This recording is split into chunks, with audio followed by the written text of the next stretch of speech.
এতক্ষণ আমরা পিএইচপির বেসিক এবং অ্যাডভান্স ফিচারগুলো নিয়ে আলোচনা করেছি। এখন জানব সাধারণ ডাইনামিক থেকে শুরু করে সিএমএস ওয়েবসাইট তৈরিতে সবচেয়ে গুরুত্বপূর্ণ অধ্যায় মাইএসকিউএল সম্পর্কে। মাইএসকিউএল হচ্ছে এক ধরনের ডেটাবেস যেখানে বিভিন্ন তথ্য সংরক্ষণ করা হয়ে থাকে, আবার প্রয়োজনে ওয়েবসাইটের মাধ্যমে সকলের সামনে প্রদর্শন করা যায়। এই ডাটাবেজের ভেতরে টেবিল এবং প্রত্যেক টেবিলের আলাদা আলাদা রো কলাম সুবিধা থাকার কারণে খুবই সাবলীল পন্থায় ওয়েবসাইট থেকে প্রাপ্ত তথ্যকে স্টোর করা হয়ে থাকে। পাশাপাশি হাজার হাজার তথ্যের মাঝ থেকে আমরা নির্দিষ্ট কোনো ব্যক্তির তথ্যকে পিএইচপি মাইএসকিউএল কোড ব্যবহার করে খুব সহজেই প্রিভিউ করতে পারি। যেমনিভাবে বর্তমানে অনলাইনে পরীক্ষার রেজাল্ট দেয়া হয়ে থাকে।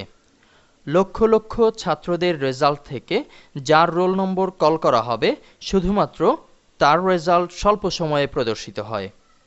এটিই হচ্ছে ডাটাবেস থেকে প্রাপ্ত সবচেয়ে বড় সুবিধা। এখন আমরা মাইএসকিউএল ব্যবহারের কিছু উদাহরণ দেখব। আমরা স্ক্রিনে দেখতে পাচ্ছি এই মুহূর্তে যে সাইটটিতে আছি yahoo.com। এখান থেকে আমরা মেইল সার্ভিস পেয়ে থাকি। আমরা যদি নতুন একটি মেইল অ্যাকাউন্ট খুলতে চাই,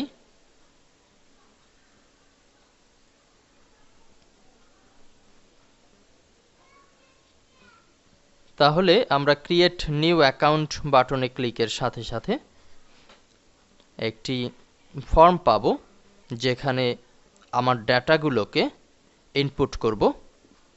পরবর্তীতে আমরা যদি সাবমিট করি, অর্থাৎ ফর্মটি সঠিকভাবে ফিল আপ করার পরে যখন আমরা আমাদের আবেদন পেশ করব, তখন সাকসেসফুলি এখানকার তথ্যগুলো একটি ডেটাবেজে যাবে। এটি মাইএসকিউএলের মাধ্যমে করা হয়ে থাকে। পিএইচপির কাজ হচ্ছে এই ফর্ম থেকে ডাটাকে ডাটাবেজে নিয়ে যাওয়া। পরবর্তীতে মাইএসকিউএল ডাটাবেজে ডাটাগুলো সংরক্ষণ করা হয়ে থাকে। একইভাবে আমরা যখন সাইন ইন করি, তখন পিএইচপির মাধ্যমে ডাটাবেজের তথ্যকে আমার সাইন ইন তথ্যের সাথে মিলিয়ে দেখে।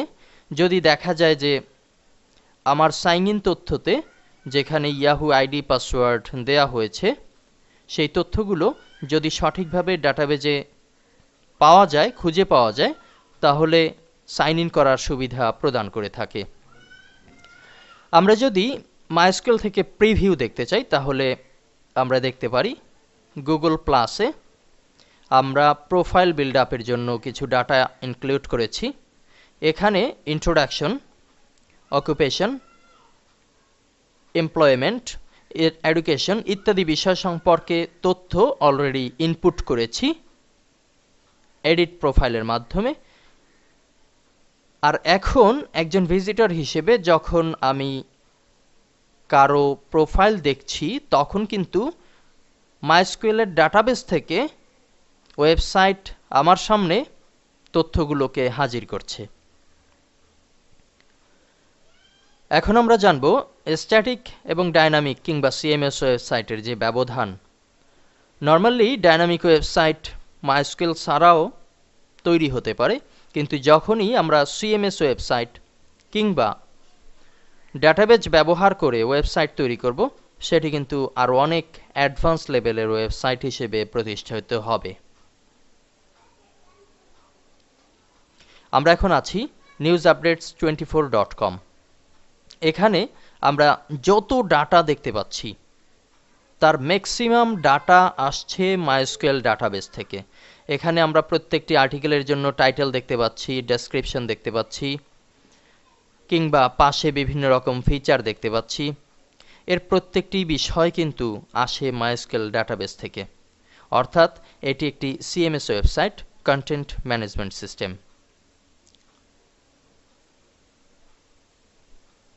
স্ট্যাটিক বলতে আমরা বুঝে থাকি নেক্সট বরিশালের মতো একটি সাইট।